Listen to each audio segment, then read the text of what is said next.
YouTube? It's Black Graded. I'm back with you guys with another video.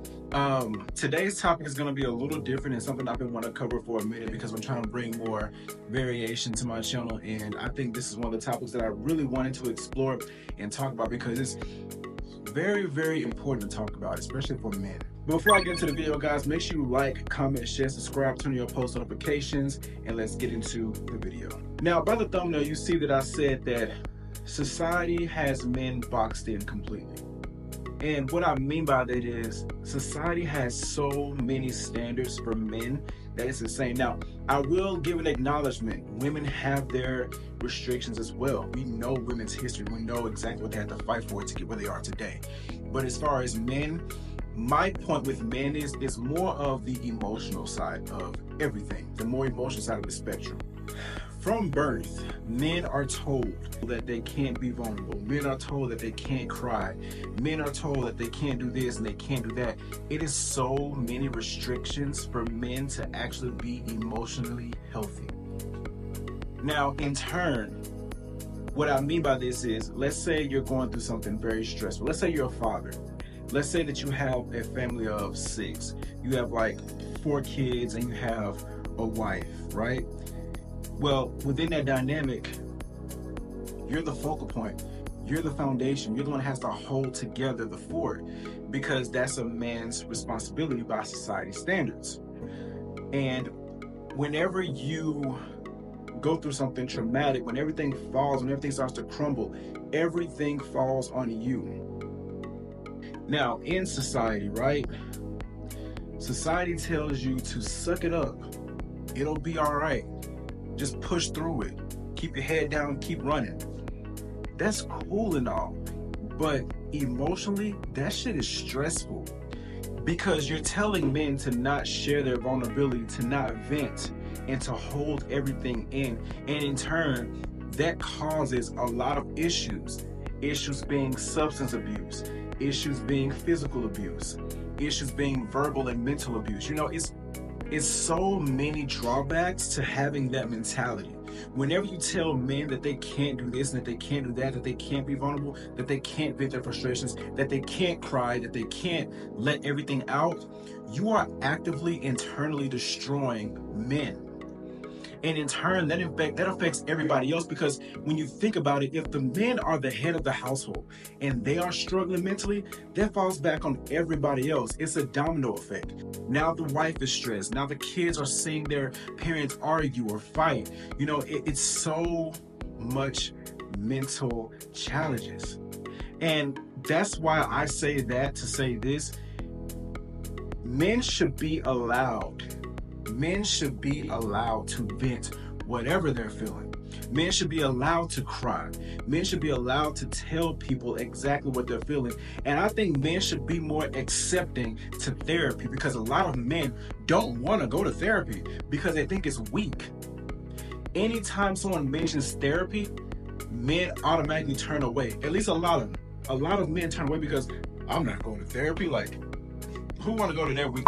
Like, men really think that venting to other people makes you weak. So men have to go to this alpha male mentality, this toxic masculinity mentality, to where now we see the world to where it is today. That's why they're at war, and that's why they're a power struggle, because people want to prove their domination because you're male led, which is why this country isn't ready for a female leader, because men look at women as inferior, because women actually do express how they're feeling. They actually do go to therapy. They actually do cry and vent their issues because they're okay with doing that. Men aren't okay with doing that. Now, I'm speaking in a general sense. This is not specific to anybody, because there are some men that actually are open to therapy and actually cry and be vulnerable. There are women that actually have this mentality to where they don't cry, or where they show no emotion, you know? So I'm not saying that like in a very specified way. This is just general, right? But a lot of men having this mentality, this is why men make up a lot of the suicidal rates, because people go through so much and they feel like they can't vent to their parents or they can't vent to their friends because their friends don't accept that, or they can't vent to anybody around them because everyone has the same mentality. You know, it feels like you're trapped in a box, which is why I say I feel as if men are boxed in. Now, this issue has been going on for a long time. This is not nothing new. This is something that's been going on for thousands of years, right? And I feel as if it's gonna take a long time. Now, today is better. Today is a little better than what it was in the past, right?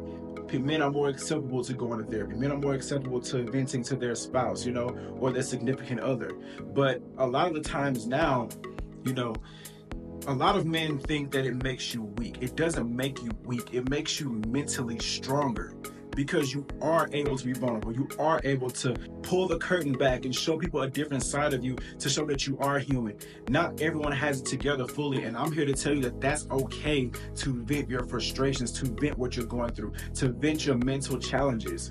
You know, this is where anxiety, bipolar disorder, PTSD comes from, because men hold so much stuff in that they can't even let it out because of society's standards, right? That's why when I do have children, I'm going to let my son know, hey, it's okay to tell me this. It's okay to vent this. It's okay to cry. If you need a shoulder to lean on, that's what I'm here for. You don't have to go out in the world think you have to hold everything on your shoulders by yourself. That's just, to me, that's so toxic. That's so dangerous. That's unhealthy. That's why I've always been the type to surround myself with open-minded people, because I feel as if a lot of people nowadays have that toxic traditional thought to where you have to be around guys who don't cry or don't show their frustration. I have friends that are okay with crying. I have friends that are okay with venting to me about what they're going through, of being vulnerable. You know what I'm saying? They're not afraid to open up to their significant other. They're actually okay with talking. Talking is key.